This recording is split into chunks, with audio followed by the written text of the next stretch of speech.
NCP की कार्यकारी अध्यक्ष सुप्रिया सुले ने बड़ा बयान दिया है। सुप्रिया सुले ने कहा, बीजेपी उनके पिता शरद पवार और चचेरे भाई अजीत पवार से परेशान है। उनकी ये टिप्पणी महाराष्ट्र में 2019 में अल्पकालिक सरकार के गठन को लेकर दोनों दलों के बीच चल रहे वॉक युद्ध के बीच आई। बारामती से लोकसभा सदस्य सुप्रिया सुले ने महाराष्ट्र में सत्तारूढ़ गठबंधन में शामिल बीजेपी पर निशाना साधते हुए कहा, उसके पास देश या राज्य के लिए कोई नया नजरिया नहीं है। सुले जन्मदिन की बधाई देने आए पार्टी कार्यकर्ताओं से मुलाकात के बाद पत्रकारों से बातचीत कर रही थी। सुप्रिया सुले ने कहा, मुझे इस बात की खुशी है कि केंद्र और राज्य की राजनीति मेरे पिता और भाई के इर्द गिर्द घूमती है। बीजेपी उनसे इतनी परेशान है कि उसके पास देश और राज्य के विकास के लिए कोई नजरिया तैयार करने का समय नहीं है। वे महंगाई कैसे कम करेंगे और रोजगार कैसे पैदा करेंगे। फडणवीस के पास महंगाई कम करने या महिला सुरक्षा सुनिश्चित करने के लिए उपाय करने का समय नहीं है। फडणवीस के पास वित्त और गृह विभाग भी है। उन मुद्दों पर ही बोलना चाहते हैं जो वर्तमान समय में प्रासंगिक नहीं रहे। वो पीछे लौटकर सुबह सुबह शपथ ग्रहण और गॉसिप के बारे में बोलना चाहते हैं। ये दुर्भाग्यपूर्ण है।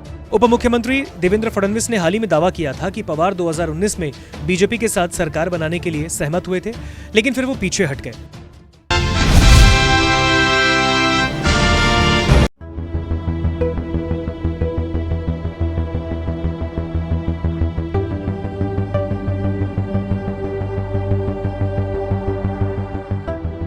ये नजारा किसी का भी दिल दहला सकता है।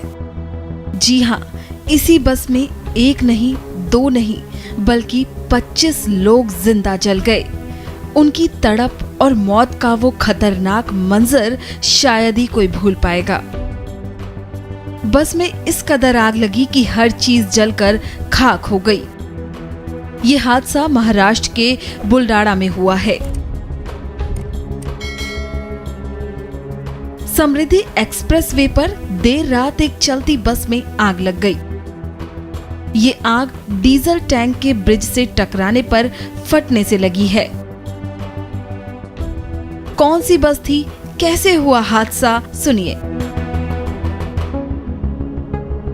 कल मेरे यहाँ से एक विदर्भ ट्रैवल की बस गई जो नागपुर से पुणे निकलती है। उसमें करीबन वर्धा से टोटल 14 पैसेंजर बैठे। 4 पैसेंजर ऑनलाइन थे, 10 पैसेंजर काउंटर बुकिंग थे। रात को 1 बजे मुझे गाड़ी मालक दरने साहब का फोन आया, बोले गाड़ी का एक्सीडेंट हो गया। मैंने उस वक्त उनको पूछा कि सर कैसा क्या हो गया। फिर उन्होंने बताया कि गाड़ी एक्चुअल पूरी बर्न हो गई है। तो उस टाइम में मैं रात को 2 बजे वर्धा पुलिस स्टेशन में आया। तब से यही हूँ और सबको यानी पैसेंजर से कांटेक्ट करने का ये कर रहा हूँ। कुछ उनके रिलेटिव से कांटेक्ट हो गया, कुछ से होने का है। कितने प्रवासी वर्धा से बैठे थे? 14। उसमें से कितने लोगों की मौत हुई? ये तो मुझे एग्जैक्ट आंकड़ा मिला नहीं, लेकिन मुझे गाड़ी मालक का कहना ऐसी था कि मैक्सिमम लोग उसमें गए हुए। 7-8 लोग जो बचे हैं उनकी लिस्ट अभी आने की। बता दें कि बड़ी मुश्किल से कुछ लोग बस से निकलने में सफल हो पाए। इस दौरान पुलिस की टीम ने मौके पर पहुंचकर रेस्क्यू कार्य शुरू किया। इस मामले पर महाराष्ट्र के सीएम देवेंद्र फडणवीस ने क्या कुछ कहा, सुनिए। समृद्धि महामार्ग पर एक बहुत ही दुर्दैवी इस प्रकार की घटना हुई है। कल एक ट्रैवल्स की बस देर रात या सुबह वो बस एक पुलिये से टकराई और उसके बाद उसके डीजल की टंकी फूटने से उसमें आग लगी और 25 लोग वहां पर जलकर उसमें उनका मृत्यु हुआ है। बहुत ही दुर्दैवी इस प्रकार की घटना है। 8 लोग निकल पाए, ड्राइवर भी निकल पाए, क्लीनर भी निकल पाए, इसलिए वो बचे। लेकिन जो लोग बस से नहीं निकल पाए, ऐसे लोगों का मृत्यु हुआ है। मैं और माननीय मुख्यमंत्री जी अभी वहां पर घटनास्थल पर जा रहे हैं। मुख्यमंत्री जी ने जिनका मृत्यु हुआ है उनके परिवार को 25 लाख रुपए का मुआवजा देने की घोषणा की है। जख्मियों का उपचार जो है वो भी सरकार की ओर से किया जाएगा। एक बहुत ही भयंकर इस प्रकार की घटना है। इसकी जांच भी हम लोग कर रहे हैं, इसके कारणों की जांच भी कर रहे हैं। जो लोग जिनकी मृत्यु हुई है उनके परिवार के साथ हमारी संवेदनाएं हैं। सर, जिस तरह से 25 लोग जल के ये हुए हैं सर, कहीं ना कहीं उनकी शिनाख्त किस तरह से की जा रही है? क्योंकि आपने बताया कि पूरी तरह से बॉडी बर्न हो गई। देखिए, अभी अगर कोई मार्कर्स के द्वारा उनके घर के लोग उनकी शिनाख्त पर कर पाते हैं तो फिर बॉडी उनको सौंपी जाएगी। लेकिन अगर ये शिनाख्त नहीं होती है तो फिर डीएनए टेस्टिंग जैसी भी चीजें करनी पड़ेगी। इस हादसे में जान गंवाने वालों के परिजनों को पीएमओ और राज्य सरकार की ओर से मुआवजा राशि दी जाएगी।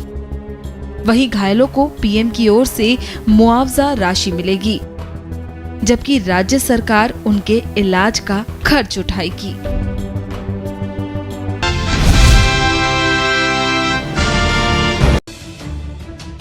पश्चिम बंगाल में 8 जुलाई को पंचायत चुनाव है, लेकिन उससे पहले ही चुनाव प्रचार की तैयारियों में जुटी ममता बनर्जी के पैर में चोट लगी, जिसके बाद अब फिलहाल दीदी चुनाव प्रचार को जारी रखेंगी या नहीं, इस पर संदेह बना है।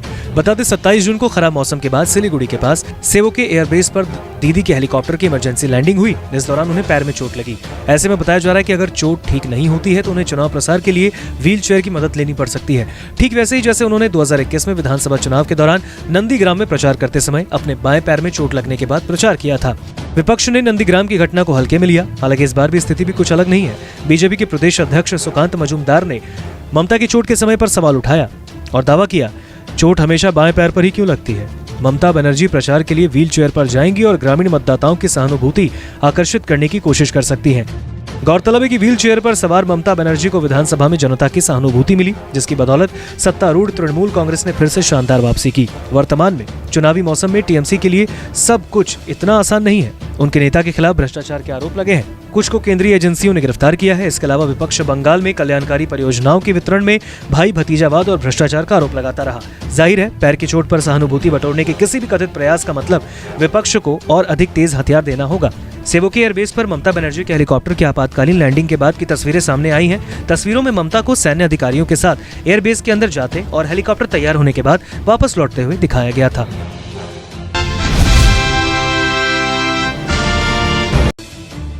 बीजेपी सांसद वरुण गांधी 2 दिवसीय दौरे पर अपने संसदीय क्षेत्र पीलीभीत पहुंचे, जहां उन्होंने जन संवाद कार्यक्रम के जरिए लोगों से बात की। इस दौरान उन्होंने वर्तमान राजनीति का जिक्र करते हुए लोगों को शेर, बकरी, चील और चूहे की कहानी सुनाई, जिसमें उन्होंने खुद को शेर और विरोधी नेताओं को चूहे बताते हुए तंज कसा।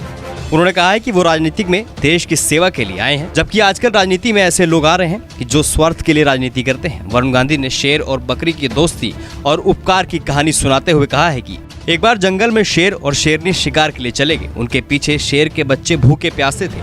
तभी वहां से एक बकरी गुजरी तो उसने उन्हें अपना दूध पिलाया। शेर ने जब ये देखा तो उनसे बकरी को धन्यवाद किया और कहा कि आज से आप मेरी बहन हो, आपका भी जंगल में सम्मान होगा। इसके बाद बकरी का जंगल में रानी की तरह सम्मान होने लगा। ये सब ऊपर से चील देख रही थी। उसने सोचा कि वो खुद भी ऐसा करेगी। एक दिन चील ने चूहे की बच्चे को नदी में डूबते हुए देखा तो उन्हें बचा लिया। इसके बाद उसने देखा कि बच्चों को ठंड लग रही थी। इसके बाद उसने अपने बच्चों को अपने पंखों से ढक लिया। लेकिन जब वो उड़ने लगी तो देखा कि चूहे के बच्चों ने उनके पंख कुतर दिए और वो अपाहिज हो गई। चील ने जब बकरी से ये बात कही कि तुमने जब उपकार किया तो तुम्हें सम्मान मिला, लेकिन मेरा तो काम तमाम हो गया। इस पर बकरी ने कहा कि रिश्ता बनाना है शेर के बच्चों से बनाए। एक बार जंगल में एक शेर और शेरनी चल रहे थे और उनके 2 बच्चे थे। बच्चे भूखे प्यासे थे। वो गए शिकार करने अपने बच्चों का पेट भरने के लिए। उतने में बकरी आई। बकरी ने देखा बेचारे बच्चे भूखे प्यासे, उसने अपना दूध पिला दिया। अब शेर ने देखा, वो गया बकरी को उसने धन्यवाद किया। उसने कहा भाई आज से आप मेरी बहन हो और जंगल की रानी के रूप में आपका मान सम्मान होगा। अब उसका ओहदा बढ़ा। ऊपर से चील ये घटना देख रहा है तो चील ने कहा भाई इन्होंने उपकार किया, इनका कद बढ़ गया, मैं भी कुछ अच्छा करूं। तो उन्हें चूहे के बच्चों को देखा डूबते हुए तो उन्हें चूहे बच्चों को बचा लिया और अपने ले आया ऊपर और पंख से घेर लिया ताकि बेचारे ठंड से ठिठुर रहे थे, ठंड खत्म हो जाए। अब जब वो उड़ने लगा चील तो देखा कि सब चूहे के बच्चे ने पर कतर दिए अंदर से और वो अपाहिज बन गए। तो उसने कहा भाई ये क्या हुआ? तो ये गया बकरी के पास। उसने कहा कि बहन बकरी, उपकार तुमने भी किया, मैंने भी किया, रिश्ते तुमने भी बनाए, हमने भी बनाए, एहसान तुमने भी किया, हमने किया। तुम रानी बन गए, हम नौकरानी बन गए, तो ऐसा कैसे हो गया? हम तो अपाहिज हो गए। तो उसने कहा कि बात सुनिए, रिश्ता बनाइए तो शेर के बच्चे से बनाइए, चूहे के बच्चे में कोई दम नहीं होता। वरुण गांधी ने खुद को शेर बताते हुए कहा है कि देश की राजनीति में आपको शेर से दोस्ती को चुनना है, ना कि चूहे के बच्चों की, क्योंकि समाज में जिसकी इज्जत मान मर्यादा होती है वही दूसरों की इज्जत बेहतर से समझ सकता है। आजकल राजनीति में लोग अपने स्वार्थ के लिए आ रहे हैं। पहले के जमाने में राजनीति में आने वाले लोग अपना सब कुछ लुटा देते थे और देश हित की बात किया करते थे, लेकिन अब तो राजनीति में लोग सिर्फ स्वार्थ से जुड़ रहे हैं। मैं राजनीति में सिर्फ देश सेवा के लिए आया हूँ।